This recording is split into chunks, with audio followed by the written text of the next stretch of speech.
2:17 a.m. Heavy rain covered the city. Police rushed into Adrian Wells' apartment after neighbors reported a gunshot.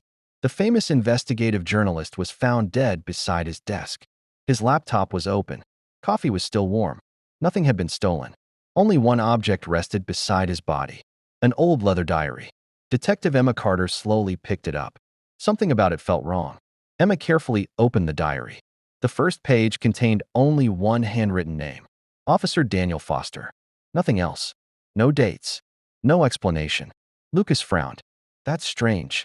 Emma immediately recognized the name. Daniel Foster had disappeared months ago. Emma turned the page. The second page read, Judge Robert Sinclair. The same judge whose life had recently been destroyed by conspiracy. Emma whispered, This diary knows our past. The third page revealed another familiar name. Charles Donovan, already serving life in prison. Lucas looked confused. Why would a convicted man appear here? Emma answered quietly. Maybe this diary wasn't predicting murders. Maybe it was revealing connections. Emma questioned Adrian's assistant. Sarah Collins looked terrified. He said someone came to see him. Who? I don't know. He never showed his face. But before leaving, he placed this diary on Adrian's desk. Police checked the apartment building's CCTV. A hooded figure entered at 9:46 p.m. 20 minutes later, the same person left, still carrying nothing. The diary had remained inside, meaning it had been delivered before the murder. Lucas compared the diary's handwriting with Adrian's notes. The results shocked everyone. The diary wasn't written by Adrian. It belonged to someone else. Someone who knew every victim, long before they died. Emma slowly turned another page. The fourth page contained a new name, one that nobody expected. Detective Emma Carter. The room fell silent. Lucas whispered, Emma, your name is in the diary. Before anyone could speak, a police officer rushed into the lab. Detective, this was delivered for you. Emma opened the familiar black envelope. Inside, only one sentence. Don't read the last page. Emma slowly looked back at the diary. Ignoring the warning, Emma turned to the final page. It was completely blank. Not a single word. Not a single mark. Lucas smiled nervously. Maybe it's just an empty page. Emma wasn't convinced. She held the diary beneath an ultraviolet lamp. Very slowly, faint invisible letters began to appear. Before they became readable, the laboratory lights suddenly went out. The laboratory was swallowed by darkness. Only the ultraviolet lamp glowed in Emma's hand. Lucas reached for the emergency flashlight. Don't move, Emma whispered. For a brief second, the invisible letters on the diary became clearer. Then the UV light flickered and died. The room went completely black. Emergency lights finally turned on. Emma looked at the evidence table. The diary was gone. The evidence seals remained untouched. No doors had opened. No windows were broken. Lucas stared in disbelief. That's impossible. Emma slowly noticed something else. A fresh black envelope lay where the diary had been. Emma carefully opened the envelope. Inside was only one sentence. The last name hasn't been written yet. Lucas frowned. What does that mean? Emma looked at the empty evidence table. It means someone is still deciding who dies next. Emma's phone rang. A patrol officer shouted, Detective, you need to get here now. Minutes later, Emma arrived at a luxury hotel. A man lay dead beside the swimming pool. His name, Victor Hale, the same name that had appeared in the old membership register. Inside Victor's pocket, police found a torn page from the missing diary. Written across it was another name, Lucas Reed. The forensic team fell silent. Lucas slowly stepped back. My name. Emma looked at him carefully. You're in danger. Emma moved Lucas to a secure police-safe house. No phone calls. No internet. No visitors. Lucas tried to smile. I've become a suspect and a target at the same time. Emma replied, Whoever owns that diary knows everything about us. Emma searched Adrian Wells' apartment again. Behind a bookshelf, she discovered a tiny hidden camera. The memory card was still inside. She inserted it into her laptop. The final hours of Adrian's life began to play. The video showed Adrian sitting at his desk.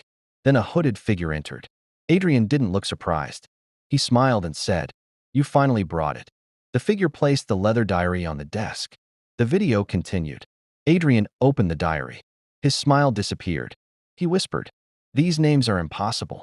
The hooded figure replied, Not impossible. Inevitable. Then the recording suddenly cut to static. Back at the safe house, Lucas received a package. There was no sender. Inside was a single sheet of paper. A new name had been added to the diary. Judge Robert Sinclair. Lucas immediately called Emma. Emma, the diary is still being written. The line suddenly went dead. Emma heard a gunshot through the phone. Emma sped toward the safe house. Police sirens echoed through the empty streets. She burst through the front door. Furniture was overturned. Windows were shattered. Lucas was gone. Only a pool of blood remained. On the wall, someone had written in red paint, "The diary never lies." Emma clenched her fists. Forensic officers followed the blood trail. It ended behind the house. There, Emma found Lucas's broken glasses. But no body, no footprints, no tire marks. It was as if Lucas had disappeared into the night. Emma's phone rang. Unknown number.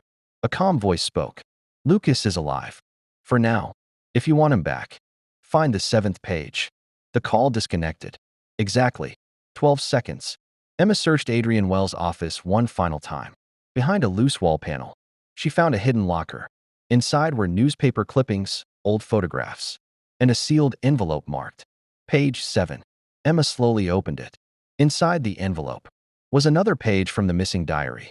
Only one name was written. Sarah Collins. Emma froze. Sarah, Adrian's assistant. The woman who discovered the body. Emma immediately called her. No answer. Emma rushed to Sarah's apartment. The front door was open. The lights were still on. Inside, Sarah sat motionless in a chair. She was dead. Beside her lay another torn diary page. Emma whispered, "We're always one step behind." Emma searched the apartment. Hidden inside a jewelry box, she found a USB drive. A label was attached. "If I'm dead, trust no one." Lucas's voice suddenly echoed from Emma's phone. He had secretly uploaded an automatic backup before disappearing. Emma plugged the USB drive into her laptop. Sarah appeared on screen. "I helped Adrian hide the diary. I thought it would protect the truth. But I made a terrible mistake. The diary doesn't predict murders. It exposes the next target." Emma's eyes widened. Emma replayed the old CCTV footage. This time, she noticed something she had missed. The hooded visitor wore an identification badge. Lucas had enhanced one final frame before disappearing. The badge read, "Evidence Division." The killer had access to every piece of evidence. Emma rushed to the police evidence vault. One locker stood open. Inside, the missing leather diary had been returned. She carefully picked it up. This time, a new page had appeared. Slowly, she turned it over. The handwritten name made her heart stop. Lucas Reed. Just then, the evidence room lights went out. A single gunshot echoed through the building. The evidence vault echoed with silence. Emma drew her pistol. "Lucas." No answer. She followed the sound. Behind the storage shelves, a police officer lay unconscious. Lucas was nowhere to be found. On the floor, the leather diary was open. A fresh page had been written. Emma slowly looked at the fresh page. Written in black ink. Chief Inspector Alan Brooks. Lucas had once told her. Alan Brooks controlled every evidence transfer inside the department. Emma whispered, "The diary is leading us to someone inside the police." Emma rushed to Alan Brooks' office. The room was empty. Suddenly, a side window shattered. A masked man jumped onto a nearby rooftop. Emma chased him across the rooftops. The city lights blurred beneath them. Emma cornered the masked man. He slowly removed his mask. It was Alan Brooks. "I never wanted anyone to die. I only erased evidence. They threatened my family." Before Emma could arrest him, a sniper's bullet struck Alan. He collapsed instantly. The real mastermind had silenced him. Alan grabbed Emma's hand. With his final breath, he whispered, "Don't trust. Project Witness." Then, he was gone. Emma froze. The words echoed in her mind. Back at headquarters, Emma heard footsteps. Lucas walked into the forensic lab, bruised, exhausted, but alive. "They kidnapped me. They wanted the diary. They already know we're close." Emma smiled with relief. Lucas examined the diary once again. Using infrared imaging, tiny numbers appeared between the lines. They weren't page numbers. They were GPS coordinates. Emma immediately plotted them on the map. The location pointed to an abandoned railway station. Emma and Lucas reached the abandoned railway station. Deep underground, they found Locker 217.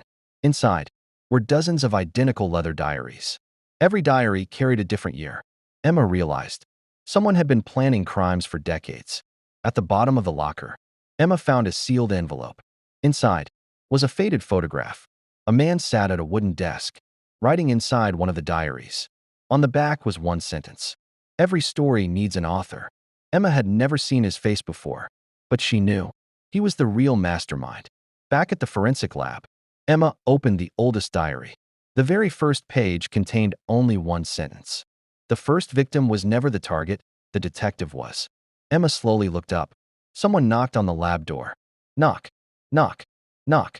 Lucas walked to the door. Emma stopped him. "Don't open it." The knocking continued. The camera slowly pulled back. Fade to black.